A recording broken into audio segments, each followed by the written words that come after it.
Welcome to Popternative, where we dive into topical discussions from the worlds of pop culture, social media, and sports. Here is your host, Peter Remoliotis, aka PD Beats. Hello and welcome to the Popternative podcast. This is the podcast where we have digital discussions, the worlds of pop culture, social media, TV, film, everything really. As always, I'm your host, Peter Remoliotis. On Twitter, it goes PD Beats. Usually do this at the end of the show, but wanted just to thank everyone who's been checking out the podcast, youtube.com/popturn for the video episodes, and wherever you listen to podcasts, iTunes, SoundCloud, Spotify, that's where we are for the audio, so be sure to subscribe.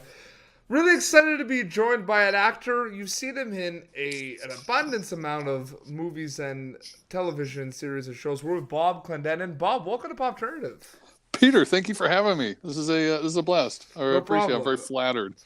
No problem. So I'm smiling because before we started, we were talking about Dude, Where's My Car?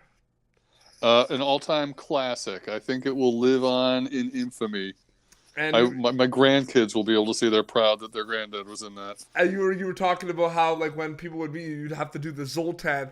They love the Zoltan. The Zoltan pick is a big fave among fans, and I'm happy to do it. Absolutely. So we'll kind of get into it, but when did you kind of decide that you wanted to be an actor portraying these characters on screen? Was it at an early age or? No, for me it was pretty late. I was an engineer in college. I was always a math and science guy, and the engineering at where I was going to school was pretty intense, and I kind of needed an outlet. So I auditioned for a play. I loved it. I loved the people. I had a blast.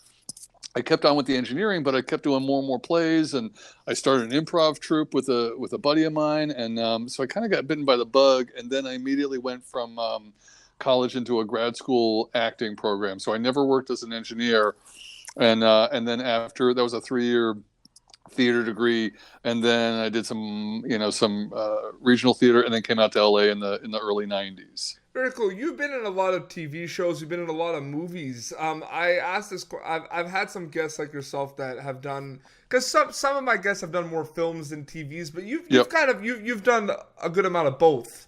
And a fair number of commercials too thrown in there. Yeah, absolutely. Is there one that you like over the other, or do you like them equally, like TV and film? You mean just in terms of those two mediums? Yeah, in terms of like working in them. I kind of like. There's something about the TV family that's kind of formed in that, especially if you're on as a recurring character or a series regular or something, you really get to know the crew, the cast and crew, and it becomes much more of a sort of a feeling like a regular gig, and I like that feeling. I like the familiarity. But there is something also really cool about a standalone film where you're just making something special, for a short period of time. So yeah, I wouldn't turn down either, and they're both great. The other question is in the TV world. There's single camera comedies, which I've done a lot of, but then there's also multi-camera comedies, with the laugh tracks and the studio audience, and that's a totally different world. Those two worlds are really different as well. No, absolutely, and for people that have followed you, and you've had really big roles on shows like Cougar Town, 10 items or less, right, and you've also had 1 or 2 episodes here and there on many shows as well. Like if someone goes through your IMDb, and it's kind of dangerous when I have guests like you all, because I'll forget things or I'll mention a show and then you'll be like, oh yeah, I was on that show, and I'm like, oh man, right, because there's a lot of it. So my question to you is there been any things that changed from the television industry because there's so much content out there right now? There's maybe more work, or has it been kind of the same? Like, what are some of the big differences in the last 5-10 years of TV? One of the huge changes is that now so many people have the ability to create their own content. 10, 15 years ago, it was so cost prohibitive that you really relied on the major networks, and there was sort of then that legitimate pilot season that existed, and it was always scheduled. Now you've got you've got upstarts, you've got YouTube Red, you've got Funny or Die, you've got all these people producing different content, and people even self-producing stuff and then throwing it up on the internet. And so the availability of material to work on, I think, for actors has just blown up. Now, the downside of that is it's much harder to, I think, be seen, to be because there's such an abundance of stuff. To find a way for your stuff to pop and to stand out has become increasingly more difficult. But yeah, I think that just the availability of people to work and do anything, come up with some crazy idea and get to put some buddies together and actually make your own content and then put it out there for an audience. You never could do that 20 years ago. No, it's unbelievable how it's evolved, so to speak. I'm really excited to get your answers to this question. It's kind of a two-part question, but the first thing is, like I said, you've been in a lot of different TV shows, a lot of films. What do you think is the like you were trying to guess mine, and after three, I kind of told you what it was. Do Works by Car. What do you think is the medium and the show or the movie that you've been in that you're known for the most, or that people kind of bring up the most? And then my second question, the second part is, what was your favorite role to play for you personally, that you were like, there's like an experience where you got to work with someone specific that you want to work with for a while? So what do you think you're known for, and what's your favorite kind of role? What are the big takeaways? I think of the ones what I'm probably known for the most, or what I get recognized for the most, with when people coming up and being like, "Oh, are you blah blah blah?" It would probably either be Scrubs, because it's just got such a devoted fan base, and the character I played, Dr. Zeltzer, was just so out of control, off the wall, and I loved the lines that they gave him, and he was just a delicious piece of weirdness, and. And then, so it's either Scrubs or that 70s show. I get an awful lot, even though I only did like five or six episodes of that 70s show. It's constantly in syndication. People watch episodes over and over again, and I think it really sticks in people's minds. Like you said, Dude, Where's My Car is up there. Those are definitely the big three. The ones that I love, that I remember, there's something pretty cool about being in LA Confidential, given that was, it was a really remarkable film, but also it was right at the start of the careers of those guys who have ultimately became huge. Nobody really knew who Russell Crowe was before LA Confidential, or even shooting it. We knew he was good, but he didn't have that reputation. Guy Pearce, ditto. So it was kind of neat to be part of a film that's I think so iconic now. And it was just an extraordinary film. I think on the other side of stuff that I remember, I personally have a really profound love for, I did a little show, you mentioned 10 Items or Less. After that, some of the people who created that went on to do a show called Quick Draw, which was on Hulu. Mm-hmm. It was an improvised Western, and I've never done anything like it. And it was just a blast to shoot a fully improvised Western. And that's one of my favorites, just in terms of, as an actor, going to work and doing the day. That was a standout. Social media is a double-edged sword. You're gonna have a lot of people on there that are gonna enjoy it, and there's gonna be a lot of people on there that they always want to be a critic. They always have opinions, and they're allowed to have those opinions. But my question to you is, as an actor, as a storyteller, is what I like to call actors and actresses. Yeah. What are some of the big misconceptions? For example, what I mean by that is, everyone on social media thinks they know everything you go through, and say, "Oh, wow, you've been in this show. You must be doing so many other things, or you must have thought, you're going to be locked in for more shows down the road," right? Sure. What are some of the misconceptions of being an actor, that someone's told you something and you're like, "Wow, that's completely opposite of how it is"? Is there anything that come to mind? Well, you kind of touched on it. I think the biggest one is that people don't realize there's this huge section of just middle-class actors, people like myself, who are just, I've managed to live for 20 years without having to have a survival job, without having to wait tables or do whatever. But we live really modestly, a little middle-class existence in a little small, Burbank suburb. I'm a little league dad. I volunteer at the PTA.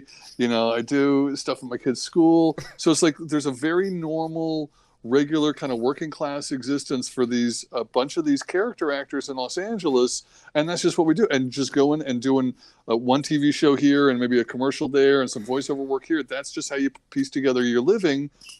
And we live, reasonable but not flashy lives. And I think that's the biggest misconception. People think, because you're on TV, you're making buckets of money. You're always like on the red carpet. There's a whole part of the iceberg that's not what we do. We're just like the utility players on the ball team who are, hopefully trying to eke out a living for a long, protracted period of time. I think there's an epidemic of that opinion and that conception out there, though. Like, I really do think, because there's shows that on Netflix that have been unbelievable, right? That someone, may have 3 or 4 episodes, as a guest, and then they think, oh yeah, that person's set, he's, like you said, making a lot of money. It's the opposite of that. It's the opposite. Yeah, and it's just a constant, it's a constant hustle. Once one job's dead, you gotta turn around and find something else for the next month to make your mortgage for that. I tried really hard not to laugh when you said the Little League, because I didn't even smirk, but like the whole thing I think of is like right before the game when they're doing their cheer. Like, all right, guys, let's go. 5, 4, ready, 1, 2, 3, Zoltan. Yeah, if I was thinking maybe we should have been called the Zoltans, that would have actually been pretty good. I'm sorry, that's what I was thinking about the whole time when he said that. But you know what? You look at those movies, in my opinion, Bob, are timeless. Like, I will always watch that movie. It will never, but there's something about the goofy slapstick comedy. Like, Napoleon Dynamite's like my favorite film of 100%. All time. Absolutely. So Do Where's My Car's out there as well. But like, it's just those movies, there's something about them that they're going to have lines forever that are going to be timeless. And social media kind of allows those lines to always be in our lives as well, right? Absolutely. And those little I was so thrilled one day where a screen grab from one of my Scrubs scenes was one of the headline memes on Reddit, which was a pretty high honor, I was told. I'm not a Redditor, but it was really cool. It's like, oh, this thing will live on forever now. No, it's unbelievable. What were some of the best moments from Scrubs off the set? Because I'm sure there was some really funny things that happened. I mean, the cast was phenomenal. There was some cast was great. But it was also just like they were mostly normal people. Zach's just a normal, great guy. I got a real well with John McGinley, Sarah Chalk, and those people, and we would just hang out and chat. There's like some of them have families, and when. In this business, you sort of get, like, I remember when I first started out and I was so sort of starstruck if I did a movie and, there's Nicolas Cage and I don't know what to say. And then it becomes kind of part of your routine and you just realize they're just normal people that have lives and concerns and problems and whatever, just like everybody else. Now, some of them are weirder than others, but it's all, there's, you take that kind of sheen off of it and you realize everybody's just doing their job. I haven't had a chance yet, but Zach Braff has a new show, Alex Inc. He does, and I just did an episode of it. Man, you see, aired. That's exactly okay. What I just talked about is what's going to happen, right? I mentioned a show, and you're like, yeah, I was on that. If you go when we're finished, if you're interested, go to my website, robertclendenin.com, and I just put up the 2 scenes. I play a meth transporting prisoner in Alex Inc. And it was a fun show to do. Zach's been nice enough to use me in most of the stuff he does. He did Wish I Was Here, a feature sort of follow up to Garden State not too long ago, and I did a small thing in that. And it's nice to work with him because he's just such a super decent, great guy. Do you think comedy has a stronger kind of role in terms of like in our everyday lives, just because it's times are tough, there's a lot of horrible things going on, just to kind of sit down, watch a show like That 70s Show, or just laugh with your family and friends? We all need that. Yeah, absolutely. I do, but then you also go, well, think about the journey that Game of Thrones takes you on, or it's like, so there's something to be said for that too. That's not as much of the work that I do, but yeah, I think they both serve a pretty important place in our society. So it's crazy how like summer is just right around the corner. Like it's nuts how the time is gone. I mean, we're halfway through 2018, pretty much. Sure. What are some of the goals that you put aside for yourself in the beginning of the year? Maybe whether it was kind of like a work-related goal, if there was something you wanted to work on. Were there any goals, and are you close to achieving those goals of 2018? I'm not. I try.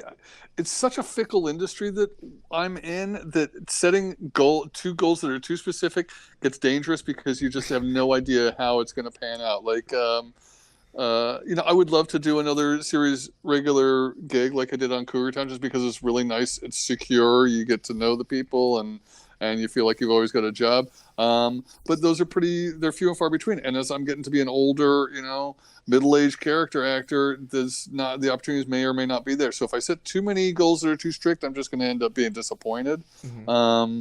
But so far the year's been going really well. I've had a couple really great commercials, which are always nice. I don't know if you saw the Apple one that just started airing. But that's been, it was really like a gorgeous piece of filmmaking. So it was kind of nice to do that. And they've been running it a lot. So, I just like we talked about earlier, just kind of continuing the hustle and getting out there and trying to book as many jobs as possible. Absolutely. I think we'll wrap up, but before I go, I just want to say thank you so much for coming on the show, Bob. I really, really appreciate it. Peter, man, this is a huge pleasure. I love talking to you, and I'd do it again in a heartbeat. If you ever want to have me back on, don't hesitate to ask. Oh, absolutely. Now it's your time to plug. Where can people follow you in social media? What shows or movies do you have that you're allowed to talk about? Because there's a non-disclosure agreement, so we understand all about that. But what can you kind of tell us what's happening coming up? Absolutely. Well, I just had an Alex Inc. episode air. I got a couple commercials that are running now, a couple web series. There's one that's going to come out called Vice Force Action Squad, which is sort of a parody of those web 70s series. detective. It's the time now to strike. Web series, it's absolutely. the time. And so I got two of those. I got one of that and another one that involves a really weird group of yogis. So those are coming out, and then if people want to follow me or are interested in what I'm doing, I have a Facebook page, Bob Clendenin, and on Twitter, I've reserved Twitter for my kind of political ramblings if anybody's interested. But if you don't want to talk about politics, don't go near my Twitter feed. But that's at Bob Clendenin. People seem to use Twitter for politics, and I know a lot of people that work at Twitter, and I don't think they want that. I don't. Yeah, they probably don't. But you know what? I'm trying to make an effort to keep parts of my life separate, like the family stuff are on my personal Facebook page. The fan stuff's on the fan page, and then so I don't want a lot of cross-pollination, because then people they may have no interest in hearing what I'm thinking about some issue, so I don't want to muddy up that. You know what I mean? No, absolutely. Well, it's been a pleasure, and we'll definitely have you on again soon. Fantastic, Peter. You have a great day. Have a good weekend. You too. All right, see you, buddy. Well, this has been Popternative. You can catch previous episodes of Popternative. Like I said, until next time, this is Bob Clendenin and Peter Beats signing. Thank you for tuning in to Popternative. Make sure to check out our past episodes of Popternative on YouTube. Be sure to like Popternative on Facebook and follow us on Twitter.